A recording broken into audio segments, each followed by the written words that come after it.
Durağan kaldığı kısımlar var. Suriye sürecin ilk gününden beri neydiyse şu an hala aynı vaziyette aslında. Tabii yani Esad düşünce neydiyse şu an hala aynı vaziyette. Türkiye'nin tavrı değişmedi. Kürtlerin tavrı büyük oranda değişmedi. Zaten Kürtlerin tavrında da bir problem yoktu. 14 yıllık bir tavırla buradaydı. Meclise gelirsek, işin doğrusu bu benim kişisel fikrim.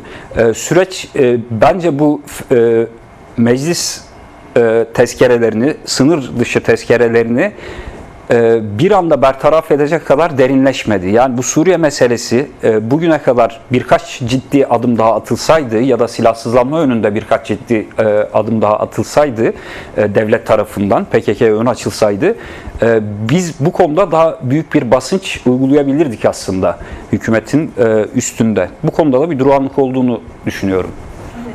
Yani aslında yine zaten süreci tartışacağız ama sürecin şöyle bir yanı da var. Bir taraftan evet sürecin dilinin yumuşadığı anlar oldu. Süreçte devletin dilinin yumuşadığı anlar oldu. Devlet Bahçeli'nin kimi açıklamaları belki bu kapsamda sayılabilir ama başından itibaren aslında güvenlik eksenli o sert dil değişmedi. Yani dünkü Bahçeli'nin açıklaması da aslında o dilin devamı olarak karşımızda duruyor bir yanıyla.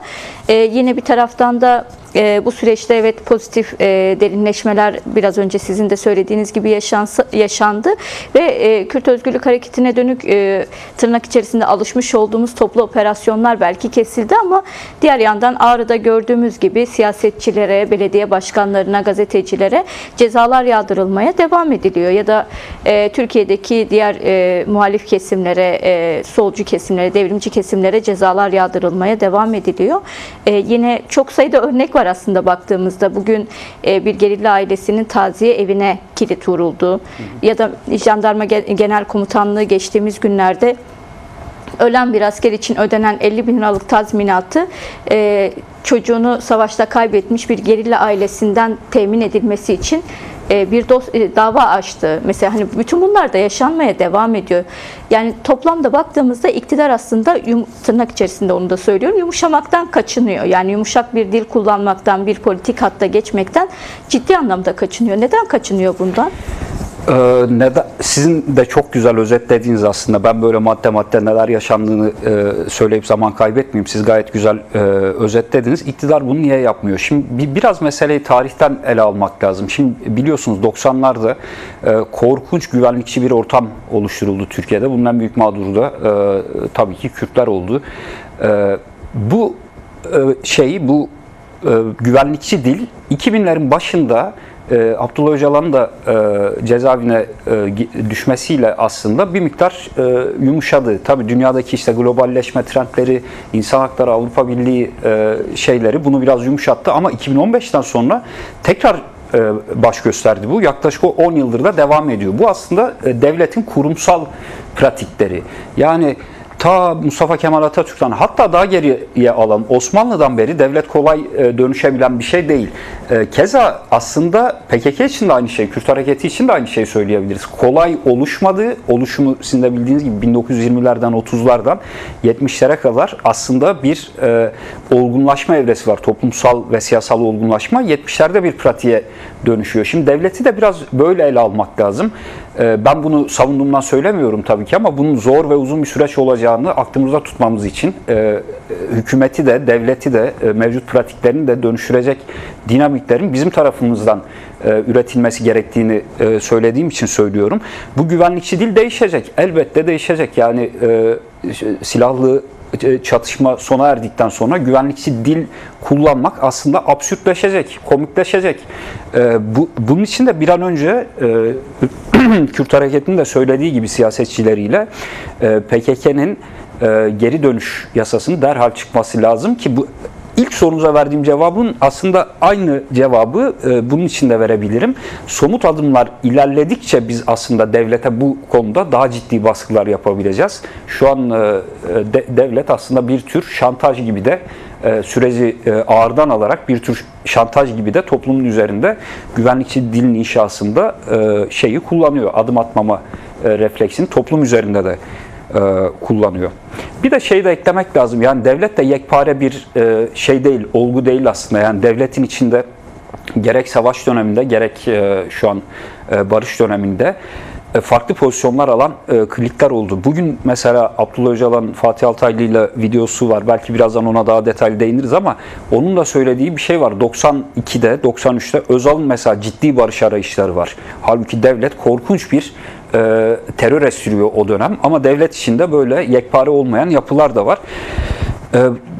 Bugün de böyle bir durum var. Yani bahsettiğiniz Ağrı'da, daha önce Cizre'de, birkaç ay önce Hakkari'de bir çocuğun kolunun kırılması vakası olmuştu bir askeri personel tarafından.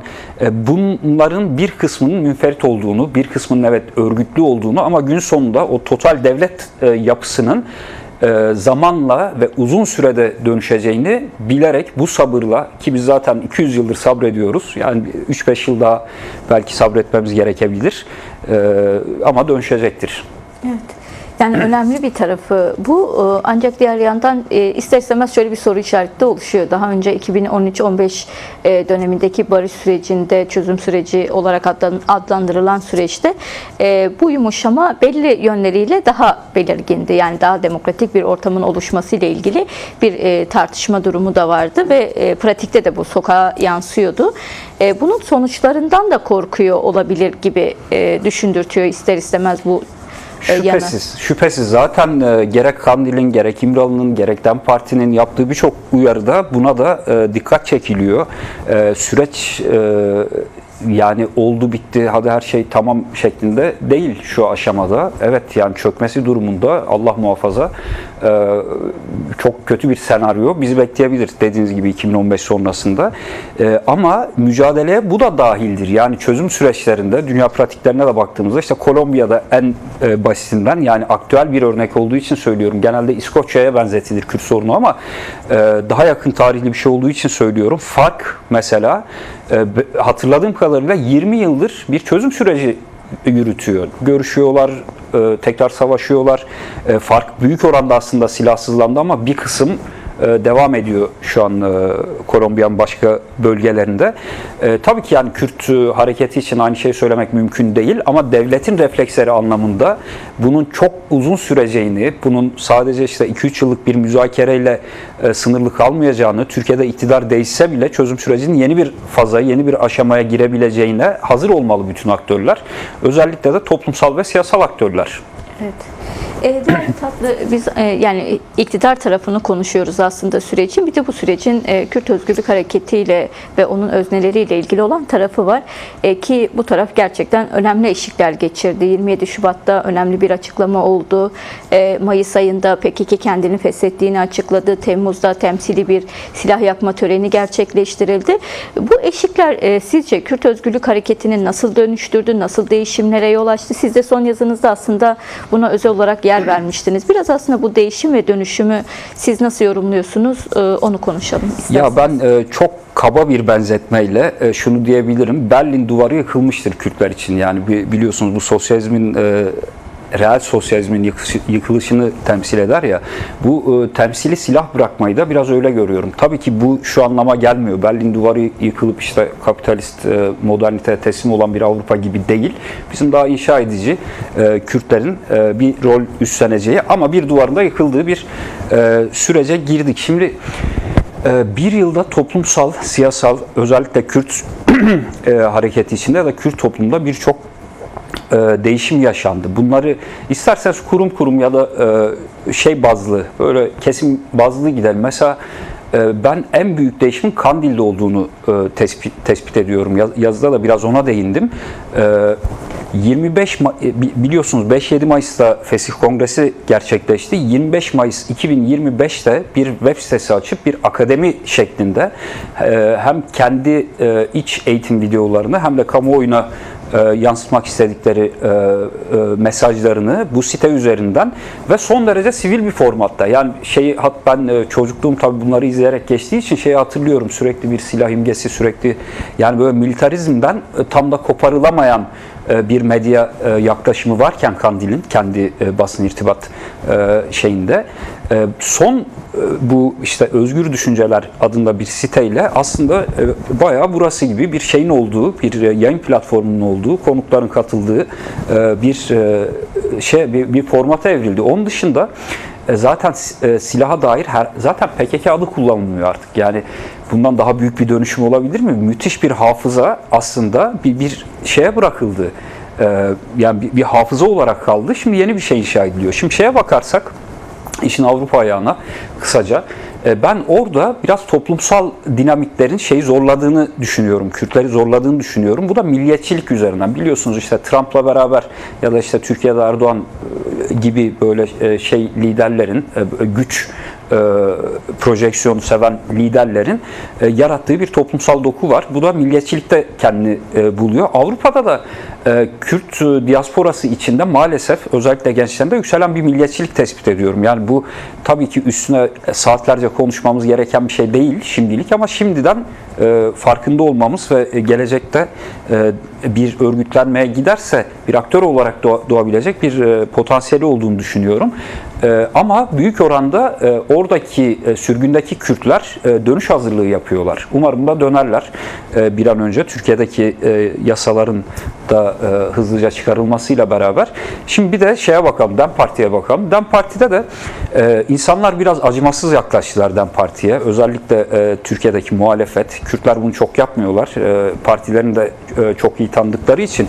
Şimdi korkunç bir kriminalizasyon ve aslında tırnak içinde söylüyorum, aslında Fransızca anlam korkudur. O yüzden söyleyeyim gönül rahatlığıyla. Korkunç bir terör dönemini geride bıraktı DEM Parti. DEM Parti'ye yönelik korkunç bir terör vardı. Bunu Fransızca kelime anlamıyla söylüyorum. 10 yıl boyunca, yani şimdi tek tek hatırlatmak istemiyorum ama tek bir isim üzerinde izleyicilerimize bir hatırlatmada yapayım. Mehmet Tunç Cizre'de HDP ilçe eş başkanıydı. Bodrumlarda katledildi. Şimdi böyle bir partinin bugün tam performansla, her şeye yetişerek, her şeyi idrak ederek, her şeye hazır olarak bu sürece başlayamayacağını zaten Kürtler 3 aşağı 5 yukarı tespit ediyorlardı. Ama DEM Parti'nin de şöyle şeyleri oldu aslında. Yani bir yıl geçti. Bu bir yılda daha önce, ben bunu yazıda da belirttim, daha önce hiçbir Kürt aktörün elde edemediği bir meşruluk ve kamuoyu yaratma zemini doğdu DEM Parti için. DEM Parti bu noktalara tam sızabildi mi? Tabii kendi kurullarında daha iyi değerlendiriyordur ama burada müthiş bir alan açıldığı da muhakkak. Az önce dediğim şey gibi, yani sürecin pozitif derinleşme diyebileceğimiz noktalarından biri, her şeyi, birçok şeyi artık konuşabiliyor oluşumuz. DEM Parti'nin de birçok şeyi artık konuşabiliyor olması, zannediyorum halkın da beklentisi olur bu noktada. Evet. Yani aslında DEM Parti ile ilgili biraz daha konuşabiliriz ama yani Kürt hareketinin, Kürt Özgürlük Hareketi'nin aslında bu değişim dönüşümleri üzerinden bir soru daha sormak istiyorum. Yani burada özellikle yani siyasi çözüm arayışı içerisinde somutlaştırılması gereken yönler sizce nelerdir? Yani hani açığa çıkan bir tablo var ve hani aslında aynı zamanda bir taraf, evet, sizin de bahsettiğiniz gibi Kandil'deki bir dönüşüm var ama toplumsal alana yansıyan kısımları da var aslında bu çözüm ve demokratik toplum sürecinin. Biraz aslında buralarda açığa çıkanlar neler ve burada sizce hangi yönler daha somutlaşmalı?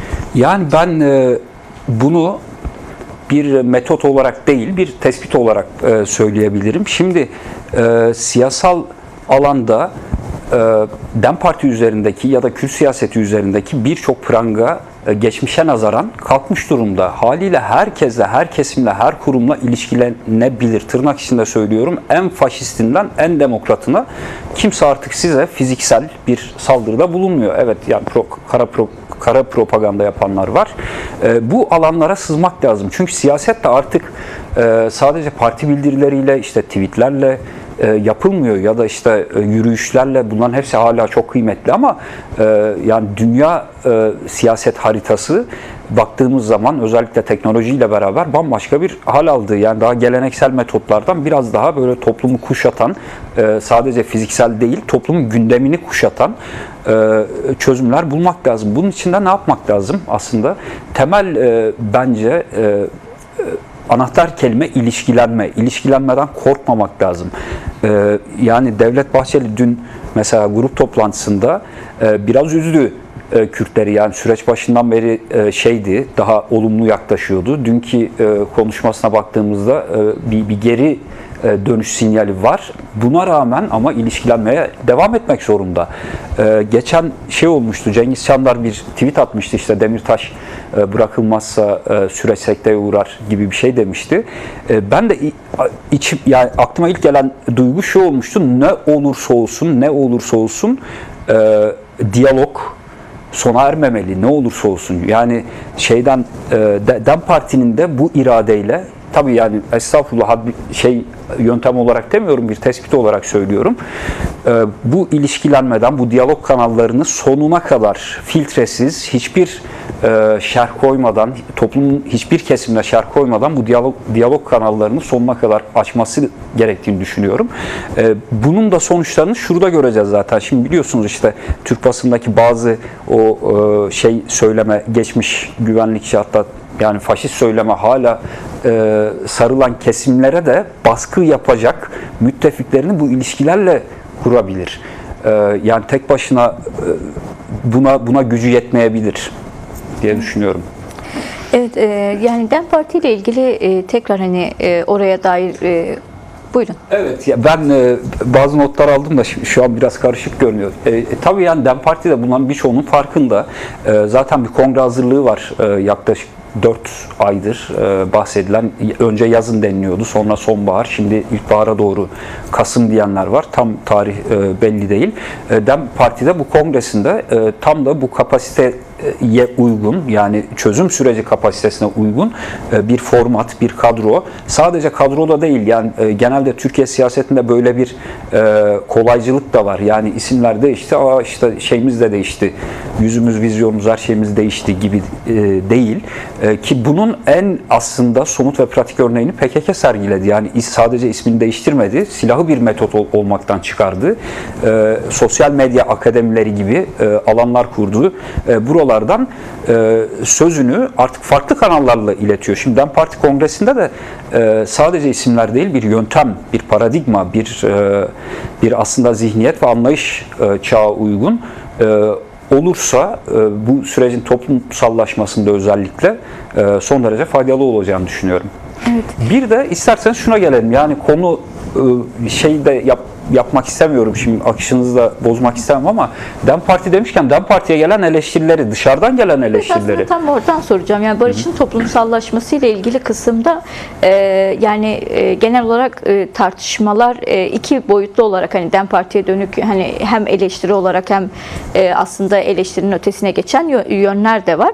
Barışın toplumsallaşmasında önemli noktalar olduğunu düşünüyorum açıkçası. Yani birincisi, DEM Parti'nin bu süreç boyunca muhalefetle kurduğu ilişkiyle ilgili bir daralma olduğunu, yani sıkışmaya gittiğini ve mücadele yol ve yöntemleriyle ilgili bir geri çekilme yaşadığına dönük mesela belli eleştiriler oluşmaya başladı. Yani hani bu eleştirilerin kaynağını, bu arada şeyinden doğru söylemiyorum, yani haklılığından doğru söylediğim bir nokta değil.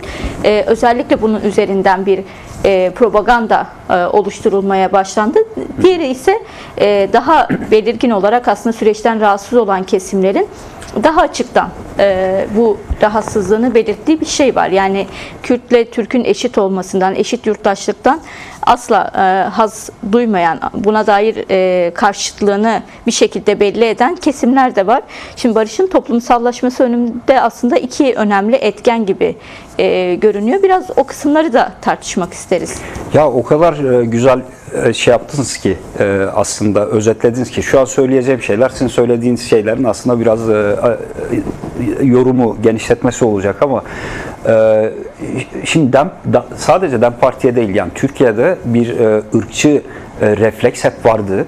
Şimdi çözüm süreci de aslında bunun iyice görünür olduğu, teşhir olduğu alanlar yarattı. Bu alanları da büyük oranda aslında iktidar yaratıyor. İktidar adım atmayarak yaratıyor. Yani bir çözüm süreci varsa, bir toplumsal mutabakat, uzlaşı, barış fikri enjekte etmek istiyorsanız topluma bunun somut adımlarını atmak zorundasınız. Bu kadar basit yani. Bunu atmadığınız zaman tam da işte barış karşıtlarının, tam da bu ırkçıların, tam da bu şeyden beslenen savaş rantından, özel savaş rantından bugün izlediğim Öcalan'ın 97'deki videosunda söylediği özel savaş rant çeteleri tam da bu noktada devreye giriyor zaten. Bunları şeyde tespit edebiliyoruz, medyada tespit edebiliyoruz. Belki kendileri farkında bile değil bunun ama ola gelişleri bunun üzerinden şekillendiği için 30 yıldır, 40 yıldır kurumsal olarak böyle şekillendiği için yani belki de diyorum ya kötü niyetli bile olmayabilirler. Ama düşünce dünyaları, kodları bu şekilde oluşturulmuş bu insanların. Bunlara temas etmemiz lazım. Yani bunlar sonuçta bunlar ortadan kalkmayacak. Bunlar işte haydi hurra hepsi Silivri'ye diyecek halimiz de yok. Demeyiz de zaten. Böyle bir yani Kürtler için söylüyorum, bu işin mağdurları için söylüyorum. Böyle bir talebi de, toplumsal talep de yok. Temas etmek lazım. Bunları dönüştürmek lazım. Bunlar da dediğiniz gibi yani korkunç bir basınç var. En başta Kürtleri hafızasızlıkla suçlamaya başlamışlar. Ben öyle hatırlıyorum. Ya nasıl işte 10 yıldır Kürtlere bu kadar zulmetmiş bir iktidarla barış mı olur falan gibi. Süreç ilerledikçe şu ortaya çıktı ki yani Kürtler hafızasını çalıştırırsa bunun tek hedef aldığı kesim iktidar değil, bir bütün olarak aslında o Türk ulusal konsensüsü ve bunun kurucu öğesi de aslında CHP. Ben bunu aylar önce bir yazıda söylemiştim. Yani Kürtler hafızasını bir silaha dönüştürmeyi bıraktılar. Sadece yeni bir gelecek tahayyülünün etik sınırlarını belirlerken başvurdukları bir şeye dönüştü hafıza. Yani hafıza bir savcılık zaptı gibi işte şunun suçu budur, bunun suçu budur gibi bir durum yok. Kürtler bunu yapmaya çalışmıyorlar. Ama tam da sizin dediğiniz gibi işte bir takım odaklar bu hafızayı aslında manipüle ederek, Kürtler üzerinde manipüle ederek girişiyorlar. Çözüm süreci karşıtlığına girişiyorlar.